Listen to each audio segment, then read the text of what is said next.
অতীতের কথা আমরা সবাই ভুলে গিয়েছি, কিন্তু আমি ভুলি নাই। ব্রিটিশ আমলে চট্টগ্রাম জেলায় বিপ্লবী মাস্টারদা সূর্য সেন তার আন্দোলনে এবং যুদ্ধ করে ইংরেজদের হাটে দিয়েছিল এই চট্টগ্রাম জেলায়।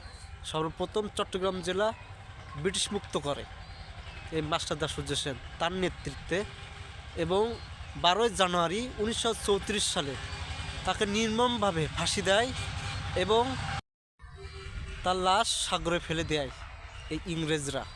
এই বাংলা জমিনে তার লাশ আগুন দিয়ে পোড়াতে দেয় নাই, যেহেতু হিন্দুদের কাজ করবে, পোড়াতে দেয় নাই।